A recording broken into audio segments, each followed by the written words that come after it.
Good morning. Here's a little look at our impromptu camp. We literally got here as it was getting dark. The official campsite, which is right across the trail, was taken up. So we found the next best spot we could. And this worked out really well for the 2 tents and the hammock. We have a water source nearby. And it's still right before we start the climb up the high knob.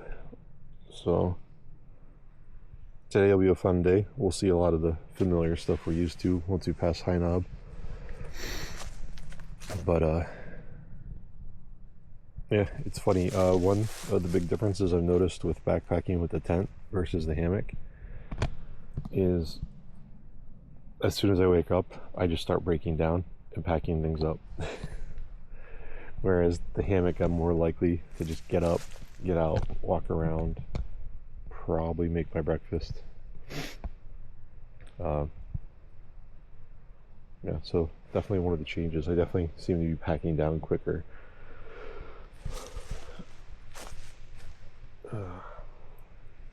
Yeah, nice morning. It was really warm last night.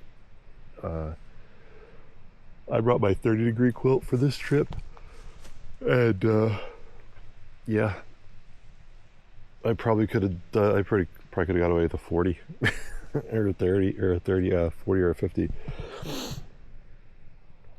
Yeah,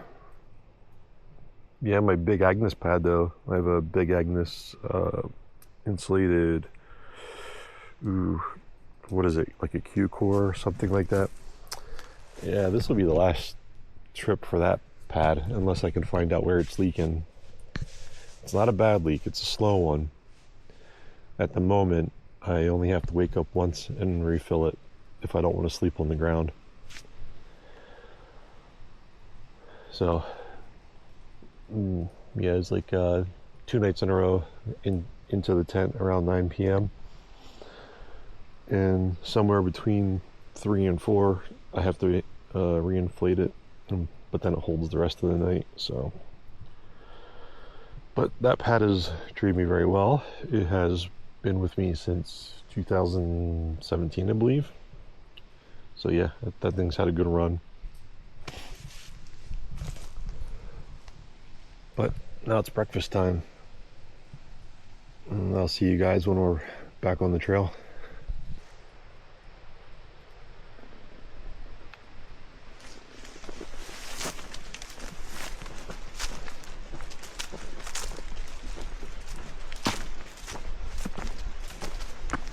So I don't know if you can see Kurt down there, but that's the way the trail zigzags. It's nice. It's not the easiest climb. It's not the hardest climb. It's not bad though. They did a good job laying this out and handling the switchbacks. I think this climb from where we camped up the high knob is only like just over 300 feet. Something like that. I know it's definitely not more than 400, at least according to our guidebook. That does a pretty good job of laying out the different elevation changes for you. Yeah. Not sure how much of a view we're gonna have today. It's overcast and it's a bit foggy, so we'll see. It's not total sock in, so that's a good thing. Check out this massive rock feature here. And it just goes and goes.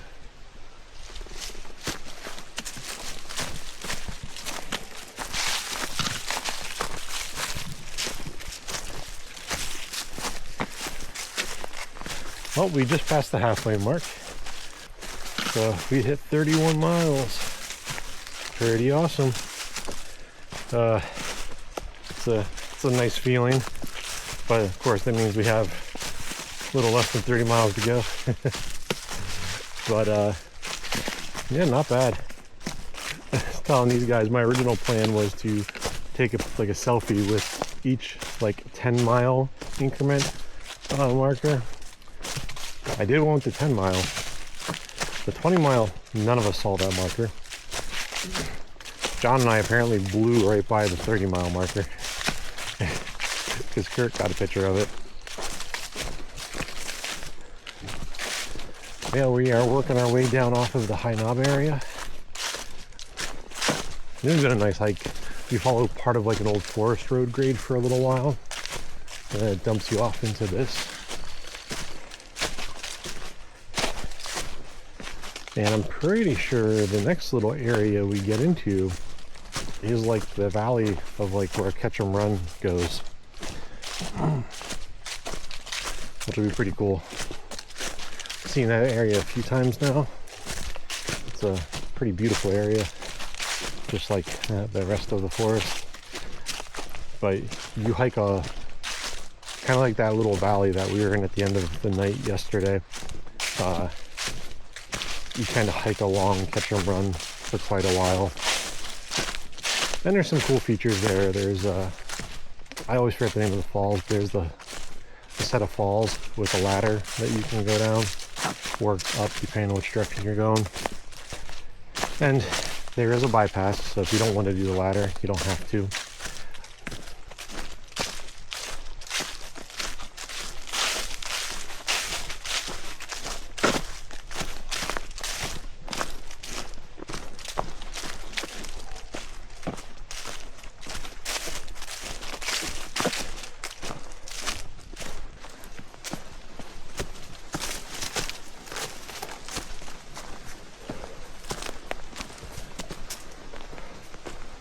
This is awesome.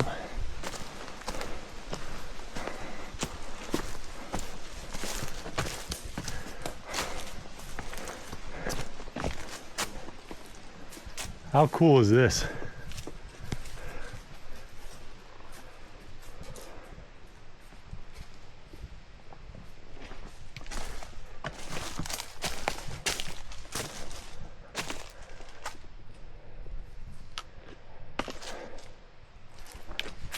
I'm so glad it didn't take us around.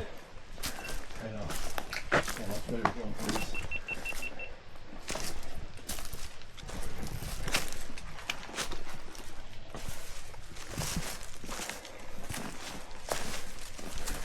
That's pretty cool. I'm sure it has a name. Most likely. Yeah.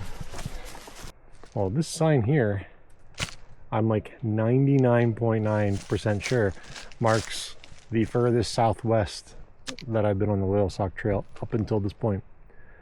So yeah, if you want to do the Ketchum Run, which if you don't want to do the whole Loyalsock trail, I would highly recommend doing the Ketchum Run. You can do it as a day hike or a really easy overnighter. I think it's a total of 8 miles. But you get some amazing views. You get the Alpine Vista views. You get the falls with the ladder. You like right now, Ketchum Run is looking really dry from what we've seen of it so far. But normally that's flowing really nicely. It's just a very picturesque little valley to walk through. So yeah, ever find yourself in this area and you're looking for a nice hike, that's totally the one I recommend. Other than like the ones that are in the state park at World's End.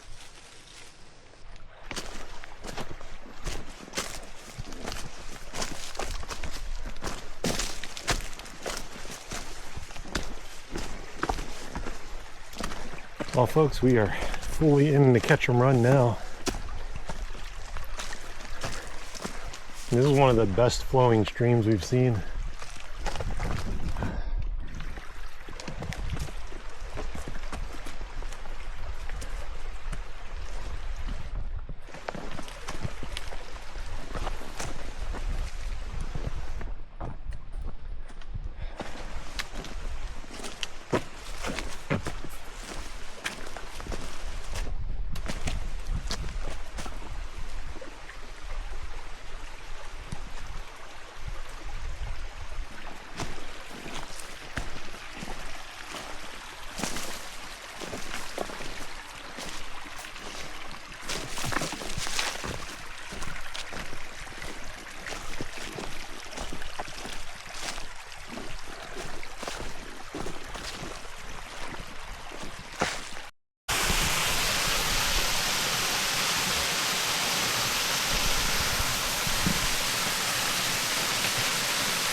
Even that feels more stable than the last time we did it. I think they did work there too.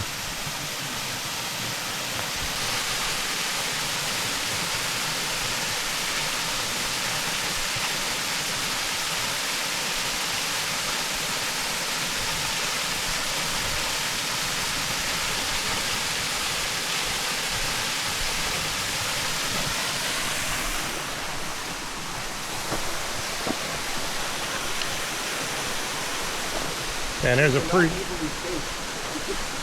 a pretty awesome campsite down here that I forgot about.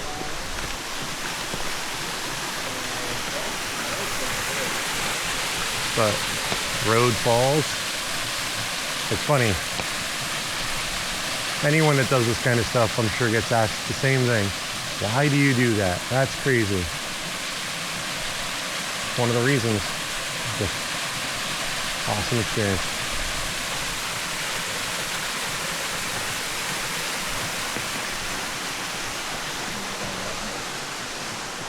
We're at the lower Alpine. We kind of got here a lot quicker than I expected to.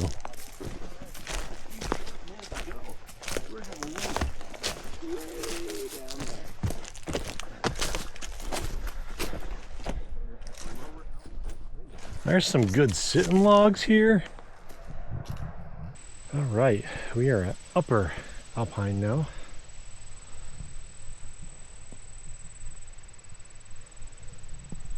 Still a nice view, a little bit more open than the lower one, a little bit better of a vantage point.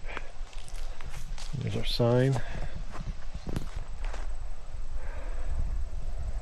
The climb up from lower, part of that was about as aggressive as I remembered it being when we descended it. But the cool thing is, memory serves me right, it's a lot of rolling stuff after this point. We stay up on the ridge up here for a while, so that'll be nice.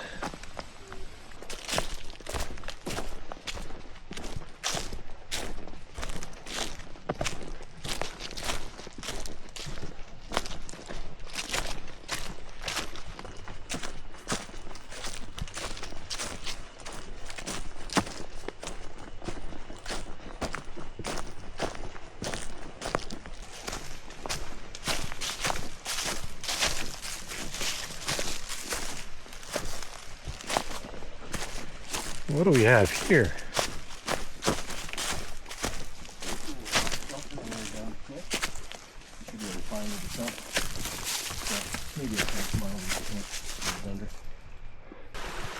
So we have nice clean water coming down this way. Looks very picturesque. And over here, we have this stuff. So this is a mineral spring, and the minerals in it are what changed the algae this color. Pretty interesting. And there's the sign for it. All right, we have camped for the night. We are at just shy of 42 miles for the trip. So yeah, the plan is tomorrow, big push, bang out the basically 18 miles to the end. We had neighbors last night, and we noticed there was this group in every register that was starting at like 5:30 in the morning. Well, we're pretty sure it was them, because as we're coming up through, we ran into them. They broke down camp and they left real early, and they were super cool and like discreet about it. They didn't make a racket. I mean, they were a little noisy, but as soon as they realized they had neighbors, they quieted down. So they're very, very respectful, which is always nice, because anyone that's been following us for a while knows we've definitely had our share of non-respectable neighbors. But it's a bit dry up in this area, but some stream beds on this part of the area are running good, some aren't. We have water right over there. It's not a bad source. I got nice clear water out of it. Although some of the pools, like there's one really good pool of water where it's running through. It's got nothing like you see more water skimmers than you do like surface of the water. But yeah, so it's 5:42. 5:42. I'm gonna set an alarm for early, and hopefully we all get a good night's sleep and finish out the hike strong, and then we'll be able to say that we've completed the Loyalsock. Be pretty cool. You know, there's a lot of backpacking trips where we don't really splurge and have a campfire anymore. When Panda and I first started backpacking, we used to have fires all the time. But you know what? It's our last night out here. Figured why not? So Chris put a ton of work in procuring the fuel for this. And now we have this awesome little fire.